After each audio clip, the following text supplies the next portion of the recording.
I think it's really weird, right? Like that gamers are having such a hard time. And I think that one of the problems is definitely that like the gaming aspect is second to like the NFT in a lot of these experiences. And I agree, like we need to get back to like the game needs to be the focus, and then like the NFTs just need to enhance that experience. But dude, it's kind of crazy. I don't know how many of you guys are into gaming, but you check out like Kotaku and IGN and these websites that are like where gamers go to get their news. And dude, somebody's paying somebody a lot of money to like FUD NFTs because it's half truths. It's like these stories that like aren't like straight up factually accurate. Like they just spew like all kind of junk, and yeah, gamers are eating it up. So I love to see like true advocates in the space who are out here like, look, we got to do this the right way. And I definitely think play to earn is something that's going to be huge. And I think like just the implementation of NFTs into gaming makes sense, right? I want to own the shit that I'm spending my time earning. So man, I love to hear it.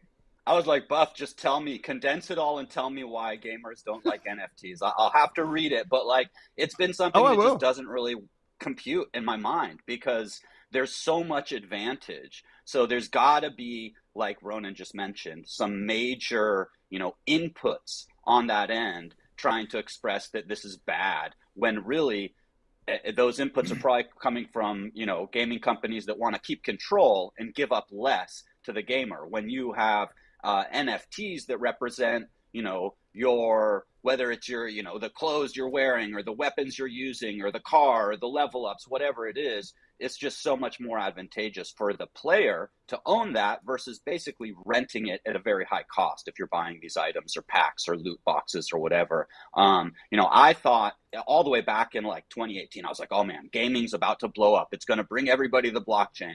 Little did I know, it takes many years usually to build a good game. And so there was, I think, at least for people that have been in the space a long time and appreciate gaming, there was kind of a letdown there because we did have kind of a lot of promises 6 months or a year. And here we are a few years later, and a lot of those games still aren't like really playable at the level you would expect. I mean, there are some coming in, some that have done better on that playability. Blankos is pretty fun. Like that's one that just pops to mind. But also I've been having, on my shows lately, I've had a lot of guests that are doing play to earn type stuff. And there's a lot of interesting things, in the works coming out with adding, levels of, DeFi, rentability of your assets, different types of gameplay through a game, maybe a mini game for those people that don't have a lot of time to invest but want to support the community, have the NFT, have a little fun here and there. So it's a super, super interesting area.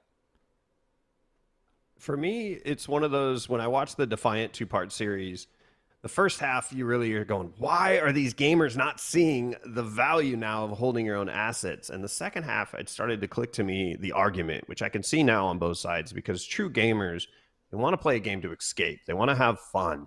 They don't want it to feel like work. They don't want money to truly be that main factor of why they're playing the game. And this really came to me when I saw the Axie Infinity documentary, and I saw one of these old guys who was sitting on his phone just grinding away so he can make money. And I'm like, he's not really playing a game. He's working for the game at this point. And I think that there is a perspective of, and let's be honest, we're all guilty of this to some degree.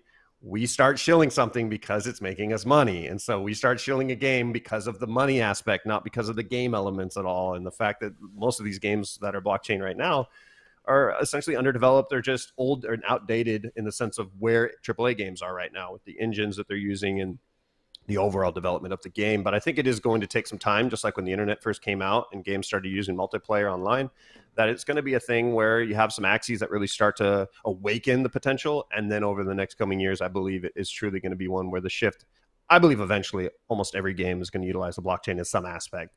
It's just one of those right now, the ecosystems for a lot of these games, there's a lot of fun at the beginning because there's money involved, and then that ecosystem crashes, and then you get those people that are like, screw this game, I'm out, and they don't even care about the game part of it. They look at it as just the money part of it. And I think that does affect, and I think true gamers, that's their big like, what the hell, you're just putting money on this. And so it took me a minute, but I can see both sides of the argument now. And I think it's just over time, more people will embrace the blockchain when it starts to become something that, one, they might not even know they're using, which is going to be a common thing.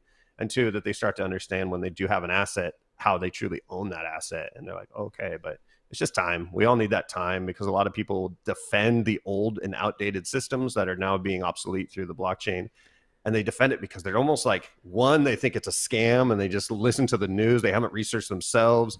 Or two, it's just they can't perceive it yet. It's just that next level. I mean, in 2000, an article came out that said the internet is a fad.